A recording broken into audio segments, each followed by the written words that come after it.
मित्रों, यह तो हम जानते हैं कि पृथ्वी पर जन्म लेने वाला कोई भी प्राणी अमर नहीं होता, अर्थात उसे एक ना एक दिन मरना ही होता है।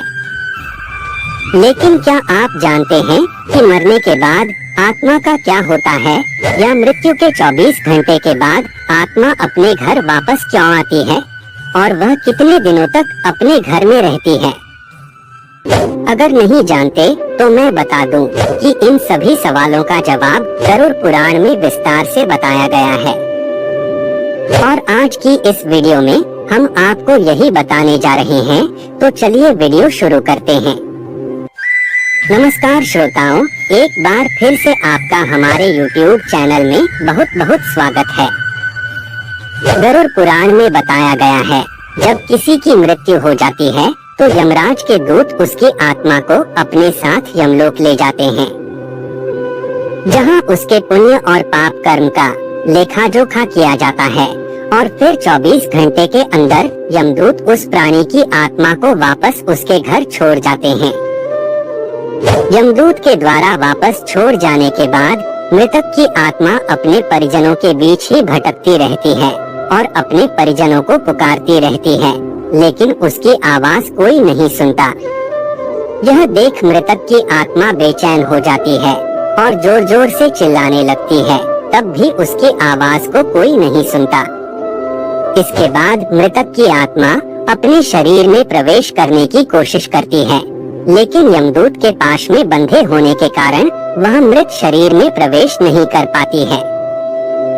इसके अलावा गरुड़ पुराण में बताया गया है, किसी की मृत्यु हो जाने पर जब उसके परिजन रोते बिलखते हैं तो यह देख मृत आत्मा दुखी हो जाती है और वह भी रोने लगती है, लेकिन वह कुछ कर नहीं पाती और लाचार होकर अपने जीवन में किए गए कर्मों को याद करके दुखी हो जाती है।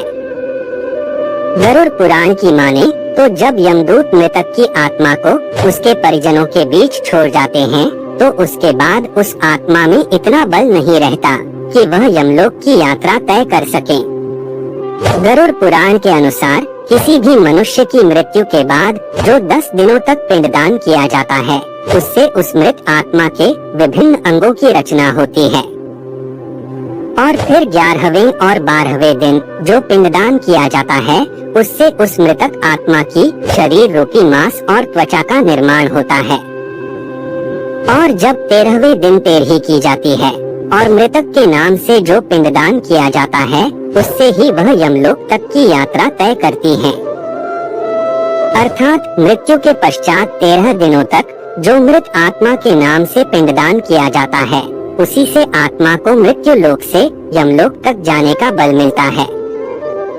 मित्रों, इसलिए गरुड़ पुराण में बताया गया है कि जब किसी मनुष्य की मृत्यु हो जाती है तो उसकी आत्मा 13 दिनों तक अपने परिजनों के बीच भटकती रहती है और इसके बाद मृतक की आत्मा मृत्यु लोक से यमलोक की सफर पर निकल पड़ती है, जिसे पूरा करने में उसे 1 साल यानी 12 महीने का वक्त लगता है। मान्यता के अनुसार 13 दिनों तक किया गया पिंडदान इस 1 वर्ष मृतक की आत्मा के लिए भोजन समान होता है। मित्रों, अब आपके मन में सवाल उठ रहा होगा कि अगर किसी मृत आत्मा के निमित्त पिंडदान नहीं किया गया तो क्या होगा? तो मैं आपको बता दूं, इसका भी वर्णन गरुड़ पुराण में विस्तार से किया गया है, जिसके अनुसार जिस मृतक आत्मा के नाम से पिंडदान नहीं किया जाता है, उसे 13वीं के दिन यमदूत जबरदस्ती घसीटते हुए यमलोक ले जाते हैं, जिससे मृत आत्मा को यात्रा के दौरान काफी कष्ट उठाना पड़ता है। इसलिए हिंदू धर्म में हर मृत आत्मा के नियमित 13 दिनों तक पिंडदान किए जाना आवश्यक बताया गया है। इन सब के अलावा गरुड़ पुराण में यह भी बताया गया है कि 13वीं के दिन मृतक के निमित्त परिजनों के द्वारा किया जाने वाला भोज कर्ज लेकर किया जाए तो मृत आत्मा को शांति नहीं मिलती। मृत आत्मा को इन बातों का बड़ा ही कष्ट होता है, मन ही मन सोचता है कि काश मैं अकेले ही कष्ट उठाता। साथ ही गरुड़ पुराण में यह भी बताया गया है कि जो मृतक के परिजन को कर्ज लेकर भोज करने पर मजबूर करता है, ऐसे इंसान को यमराज कभी भी क्षमा नहीं करते और उसकी मृत्यु के बाद उसे कई तरह की यातनाएं देते हैं, और फिर उसे वापस मृत्युलोक में भेज देते हैं। साथ ही गरुड़ पुराण में यह भी बताया गया है कि जो मनुष्य जीवित रहते पुण्य कर्म करता है उसे यमदूत मृत्यु के 13 दिनों बाद अपने साथ यमलोक ले जाते हैं और ऐसी आत्मा को मृत्युलोक से यमलोक तक जाने वाले मार्ग में किसी भी तरह का कष्ट नहीं भोगना पड़ता। वहीं जो मनुष्य अपने जीवन काल में बुरे कर्म करता है उसे यमदूत पूरे रास्ते कई तरह की यातनाएं देते हैं, जिससे वह थर थर कांपने लगता है और यमदूतों से बार बार क्षमा मांगता है, लेकिन यमदूत उसे क्षमा नहीं करते। इसके बाद जब पुण्य आत्मा यमलोक पहुंचती है तो यमराज उसे स्वर्ग लोक भेज देते हैं, जबकि पापी आत्मा को उसके द्वारा किए गए बुरे कर्मों की सजा भुगतने के लिए नर्क लोक भेज देते हैं और सजा पूर्ण होने के बाद निम्न योनि में मृत्यु लोक भेज देते हैं।